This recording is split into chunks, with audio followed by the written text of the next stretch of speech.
Hi guys, ಇವತ್ತು ನಾವು street ಸ್ಟೈಲಲ್ಲಿ ಮಸಾಲೆ ಪೂರಿ ಹೆಂಗೆ ಮಾಡೋದು ಅಂತ ನೋಡ್ಕೊಳ್ಳೋಣ. ತುಂಬ ಚೆನ್ನಾಗಿರುತ್ತೆ ಫ್ರೆಂಡ್ಸ್ ಇದು. ಸೊ ಹೊರಗಡೆ ಹೋಗಿ ತಿನ್ನೋದಕ್ಕಿಂತ ಮನೆಯಲ್ಲೇ ಮಾಡ್ಕೊಂಡು ತಿನ್ಬೋದು. ಸೊ ಫಸ್ಟ್ ನಾವು ಒಂದು ಕುಕ್ಕರ್ಗೆ ನೆನೆಸಿರೋಂಥ ಹಸಿರು ಬಟಾಣಿ ಹಾಕ್ಕೋಬೇಕು, ಒಂದು ಬೌಲು. ಆಮೇಲೆ ಒಂದು 4 ಆಲೂಗಡ್ಡೆನ ಹಾಕಿಬಿಟ್ಟು ನಾವು ನೀರನ್ನು ಹಾಕಿ ಇದನ್ನು ಬೇಯಲಿಕ್ಕೆ ಇಡೋಣ ಫ್ರೆಂಡ್ಸ್. ಇದು ಬಾಯ್ಲ್ ಆಗಬೇಕು. 4 ವಿಜಿಲ್ಸ್ ಬಂದರೆ ಸಾಕು. ಈಗ ನೆಕ್ಸ್ಟ್ ಸಪ್ರೇಟ್ ಒಂದು ಪ್ಯಾನಲ್ಲಿ 2 ಸ್ಪೂನಷ್ಟು ಆಯಿಲ್ ಹಾಕಿ ಅದಕ್ಕೆ 1/2 ಟೀ ಸ್ಪೂನಷ್ಟು ಜೀರಾ ಹಾಕಬೇಕು, 1 ಇಂಚಷ್ಟು ಚಕ್ಕೆ, ಒಂದು ಸ್ವಲ್ಪ ಕಾಳು ಮೆಣಸು, ಆಮೇಲೆ ಒಂದು ಸ್ವಲ್ಪ ಲವಂಗ, 1 ಏಲಕ್ಕಿ, ಸ್ವಲ್ಪ ಶುಂಠಿ ಹಾಕೋಣ, 1 ಬೆಳ್ಳುಳ್ಳಿ, ಒಂದು ಅರ್ಧ ಕಪ್ಪಷ್ಟು ಆನಿಯನ್ನು, ಆಮೇಲೆ ಗ್ರೀನ್ ಚಿಲ್ಲಿ, ಸ್ವಲ್ಪ ಟೊಮೆಟೊ. ಇಷ್ಟು ಹಾಕಿ ಮಸಾಲೆ ರೆಡಿ ಮಾಡ್ಕೋಬೇಕು ಫ್ರೆಂಡ್ಸ್. ಇದನ್ನು ಚೆನ್ನಾಗಿ ಬಾಯ್ಲ್ ಮಾಡ್ಕೋಬೇಕು. ಗ್ಯಾಸನ್ನು ಸ್ಲಿಮ್ಮಲ್ಲಿಟ್ಟು ಬಾಯ್ಲ್ ಮಾಡ್ಕೊಳ್ಳಿ, ಅಂದರೆ ಅದು ಮಸಾಲೆ ಸ್ಮೆಲ್ಲೆಲ್ಲ ಹಾಗೆ ಇರುತ್ತೆ. ಗ್ಯಾಸ್ ಜೋರಿಟ್ಟು ಮಾಡಿಕೊಂಡ್ರೆ ಎಲ್ಲ ಮಸಾಲೆ ಸ್ಮೆಲ್ ಹೋಗಿಬಿಡುತ್ತದು.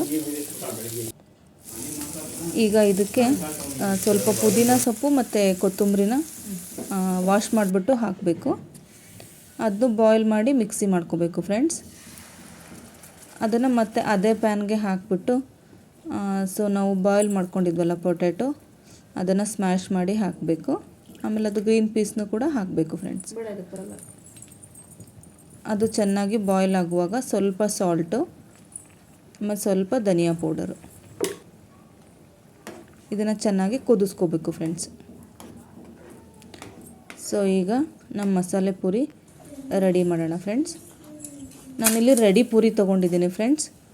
ಅಂದರೆ ಮನೇಲಿ ಪೂರಿ ಏನು ಮಾಡ್ಕೊಳಕ್ಕೆ ಹೋಗಲಿಲ್ಲ, ನಾನು ರೆಡಿ ಪೂರಿ ತರಿಸಿದ್ದೆ. ಸೊ ಅದನ್ನೇ ಕರೆದ್ಬಿಟ್ಟು ಅದನ್ನೇ ಹಾಕ್ಕೊಳ್ತಾ ಇದ್ದೀನಿ. ಸೊ ಅದನ್ನೇ ಈ ಥರ ಮುರಿದು ಹಾಕ್ಕೋಬೇಕು ಫ್ರೆಂಡ್ಸ್ ನಾವು. ಸೊ ಹೆಂಗೆ ನಾವು ಈ ಮಸಾಲೆ ಪೂರಿ ಅಂಗಡಿಗಳಲ್ಲೆಲ್ಲ ನೋಡ್ತೀವಲ್ಲ, ಆ ಥರ ಈ ಥರ ಮುರಿದು ಹಾಕ್ಕೋಬೇಕು. ಈಗ ನಾವು ಇದಕ್ಕೆ ಒಂದೊಂದೇ ಮುರಿದು ಹಾಕ್ಕೊಂಡ್ಬಿಟ್ಟು ಒಂದೊಂದೇ ಮಸಾಲೆನ ಆ್ಯಡ್ ಮಾಡ್ತಾ ಹೋಗೋಣ. ಸೊ ಫಸ್ಟು ನಾವು ಗ್ರೇವಿ ಮಾಡ್ಕೊಂಡಿದ್ವಲ್ಲ ಅದನ್ನು ಹಾಕೋಣ ಫ್ರೆಂಡ್ಸ್.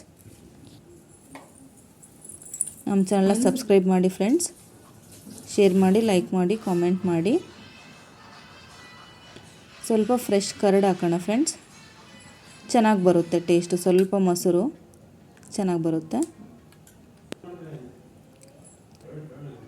ಸ್ವಲ್ಪ ಕಟ್ ಮಾಡಿರೋ ಹಸಿ ಈರುಳ್ಳಿ ಮೇಲ್ಗಡೆ ಹಾಕಬೇಕು. ಮತ್ತು ನೆಕ್ಸ್ಟು ಸ್ವಲ್ಪ ಸಣ್ಣದಾಗಿ ಕಟ್ ಮಾಡಿದ ಟೊಮೆಟೊ ಹಾಕಬೇಕು.